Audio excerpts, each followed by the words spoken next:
Hello everyone. Today the title of our lecture will be Orchestrating Immune Responses to Infection with a special focus on the complement system. Before we begin, I'd just like to remind everybody that all the figures used in this presentation can be found in your Janeway Immunology textbook. Because some of the figures can be difficult to see, you can follow along in the textbook by looking at the bottom corners of the screen.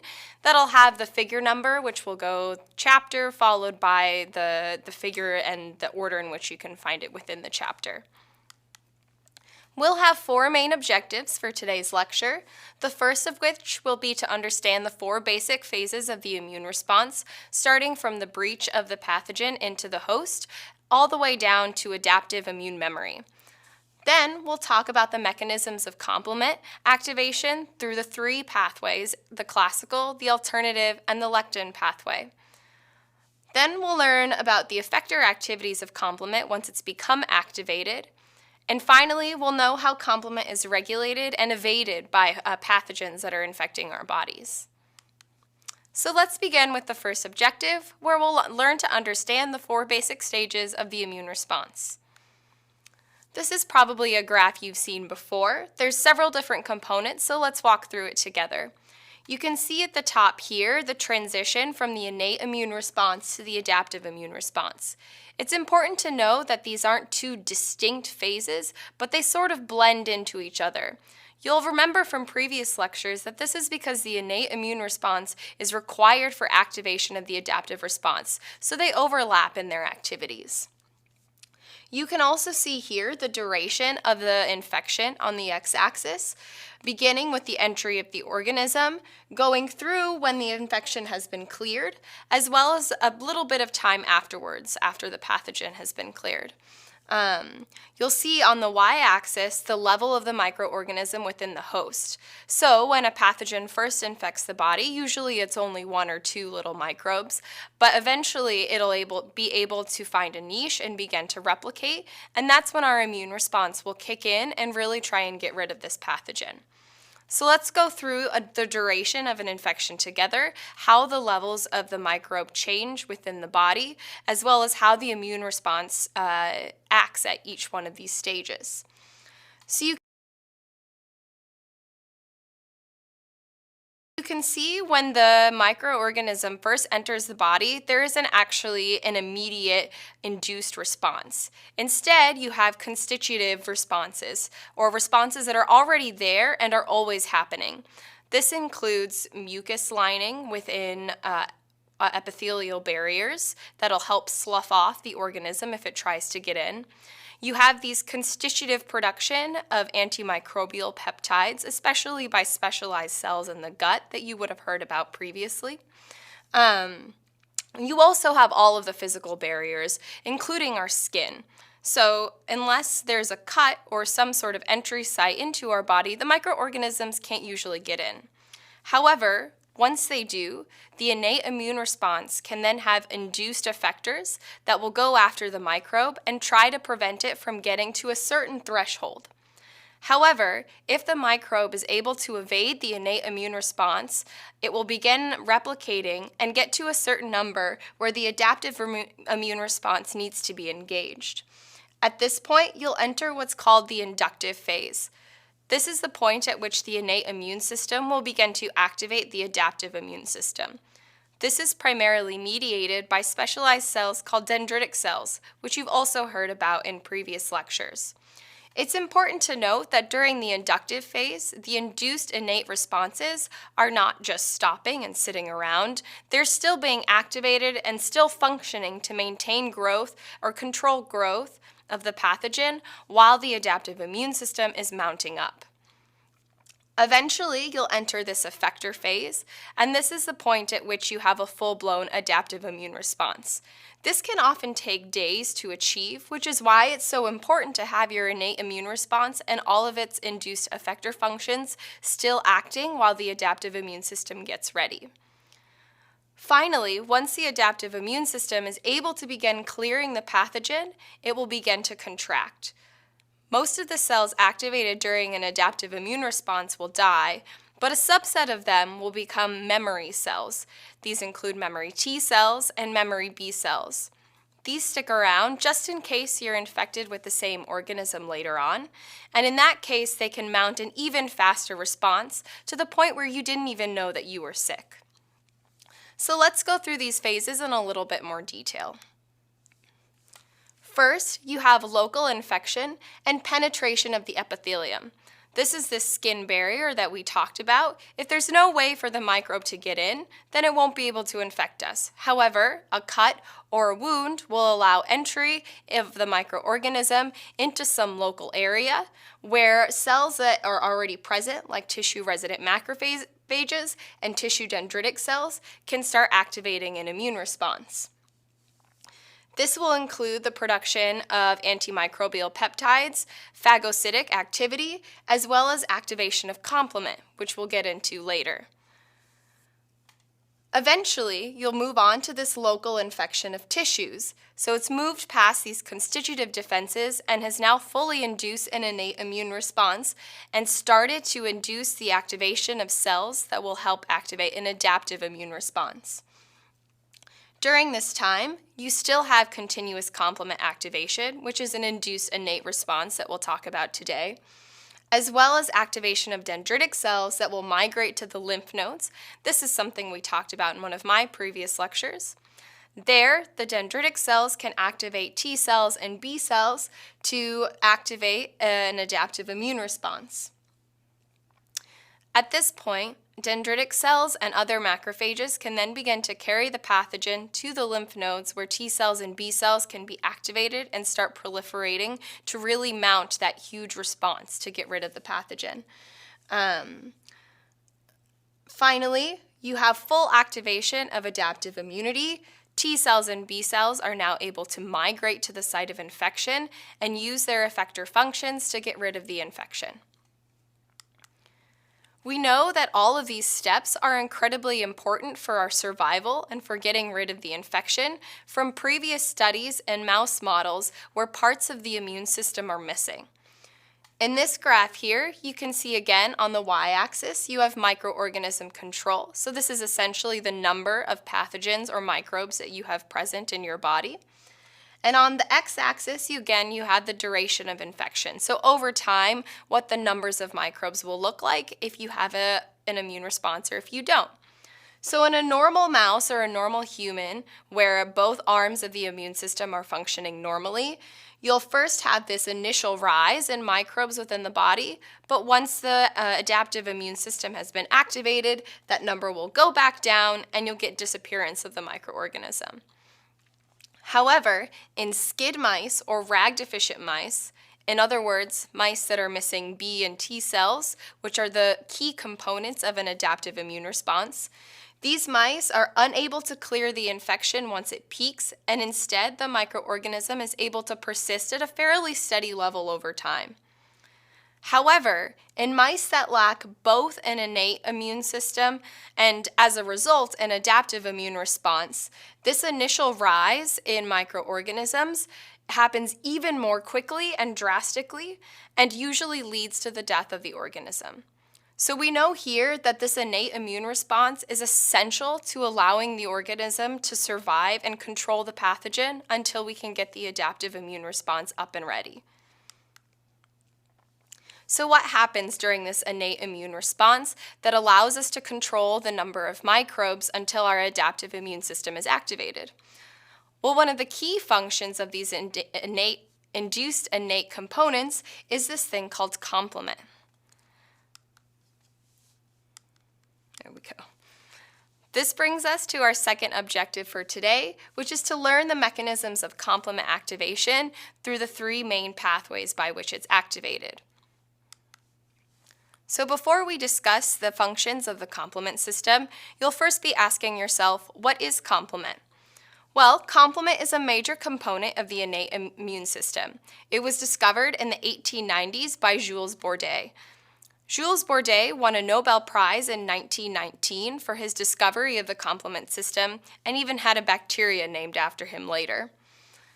Complement consists of a set of soluble proteins whose activity complements the bactericidal activity of other immune products. Despite the fact that there are 3 different pathways by which complement can be activated, they all share the same stages of activation and the same final end product. We'll go through these stages quickly together, but keep them in mind as we go through the individual pathways and refer back to this flow chart as you study. It'll help keep things straight as well as help you remember when all of the functions of the pathways merge. So the first thing that happens in complement activation is recognition and trigger by some pattern that's conserved on the microbe. This is different for every pathway, and we'll talk about this in more detail. The next thing that happens is a protease cascade amplification mediated by the formation of a C3 convertase. The C3 convertase and its components is slightly different across the pathways, but the activity of the C3 convertase is conserved.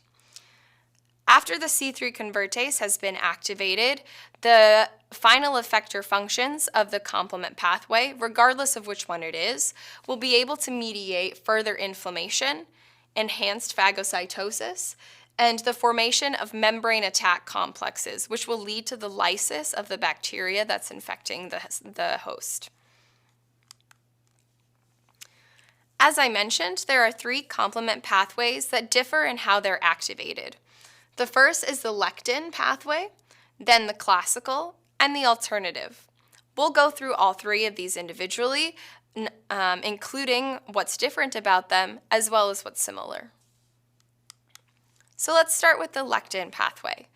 In the lectin complement pathway, the system is activated by binding of mannose binding lectin, or MBL. This is one of our proteins, a host protein, that binds to carbohydrate structures on the surface of the pathogen. So because one of the hallmarks of innate immunity is that it's nonspecific, one of the first questions you might want to ask yourself is how this lectin system differentiates between carbohydrates on our own cells and carbohydrates expressed on pathogens. Well, it turns out that the glycoproteins, or the carbohydrates that are expressed on our cells, are fundamentally different than the carbohydrates expressed on foreign cells. You can see here on the far side the basal structure of a carbohydrate or glycoprotein on the surface of a cell. You can see in yeast that attached to this core part is a repeating motif called a mannose sugar. We lack this mannose repeating motif, making our glycoproteins fundamentally different than those expressed on foreign cells. This allows for complement to only become activated when it sees glycoproteins or carbohydrates expressed on foreign cells and not when it sees it on our own. So once this recognition occurs, MBL, or mannose binding lectins, can form trimeric clusters on top of the carbohydrate that it's recognized. This high affinity binding will form this pyramid-like structure that'll then activate the rest of the lectin complement pathway. This begins with a protease called MASP2.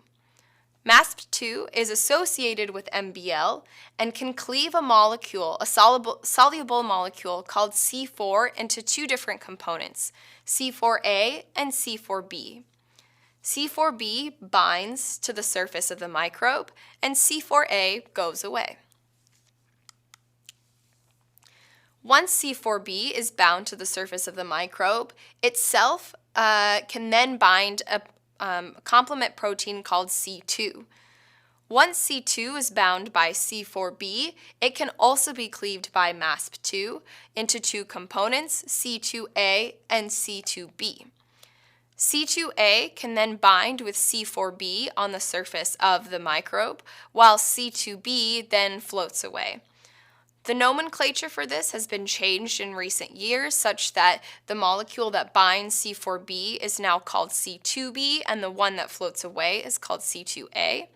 However, for the rest of the lecture, let's stick with the nomenclature in the textbook, the one that says that the molecule binding C4b on the surface of the microbe is C2a and not C2b. C2b, for the purpose of this lecture, will be the one that floats away, and we'll talk later about what those are actually doing. Once C2A binds C4B on the surface of the microbe, it actually forms a complex that we refer to as C4B2A. Together, this makes up the C3 convertase.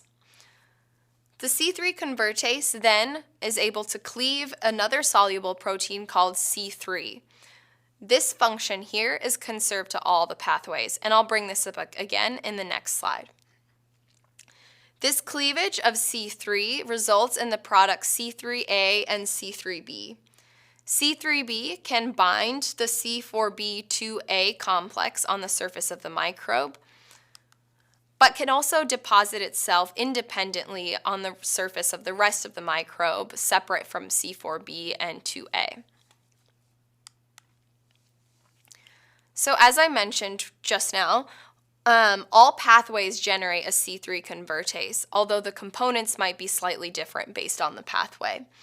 In all of these scenarios, C3b will bind the surface of the microbe, either independently covering the surface of the bacteria or in complex with C4b and C2a. C3a in all of these cases will also be released as a soluble factor. The generation of the C3 convertase and the cleavage of C3 will then result in 3 separate scenarios, all of which will enhance the innate response to the infection. C3a and C5a, once cleaved, and that's something we'll talk about a little later, are able to recruit phagocytic cells to the site of infection.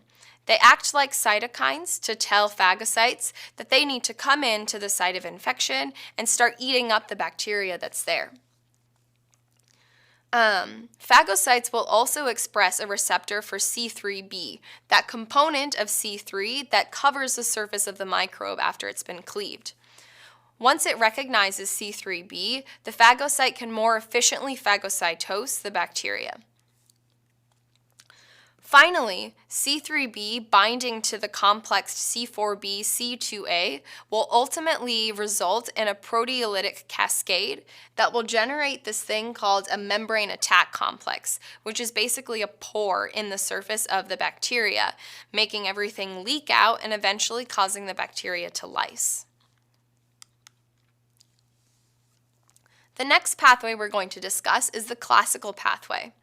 The classical pathway is activated by the binding of complement protein C1 to the pathogen directly or to antibodies that are coating the pathogen. So how does this work? Well, there are actually multiple components of C1, that complement protein. One of them is C1q. C1q binds directly to the pathogen or indirectly to antibodies. You'll remember that once B cells are activated, they can start releasing antibodies that can specifically recognize pathogens. The coating of a bacteria with antibodies can then be recognized by the C1q. C1r and C1s are also components of this complement protein C1, and together they act as proteases. C1r will cleave the C1s to form an active protease, and the C1s will cleave C4 and C2. So what happens after C1q binds the antibody? Well, similar to our past lectin pathway, an activated MASP2, in this case it says MASP2, it should say C1r, will cleave C4 to C4a and C4b. Very similar to the lectin pathway, C4b will bind, C4a will go away. This will then allow C1r to cleave C2, similar again to the lectin pathway. C2a binds, C2b goes away. C4b2A is also the active C3 convertase in the classical pathway. So you can remember that the C3 convertase formed in the lectin pathway and the classical pathway is exactly the same, including all of the steps except for the initial activation leading up to it. The activation of the C3 convertase will allow this amplified cleaving of C3 such that C3b can coat the surface of a microbe, enhancing phagocytosis, and C3a can go away and recruit phagocytes to the site of infection. The final pathway we'll discuss today is a little bit different. It's called the alternative pathway, and it's initiated by spontaneous hydrolysis and activation of the complement protein C3. So how does this happen? Well, it turns out that C3 will randomly bind any surface it sees and will hydrolyze to C3H2O, which can bind to a complement factor we call factor B. Binding of C3 to factor B will allow it to be cleaved by factor D, another complement protein, into two components, BA and BB.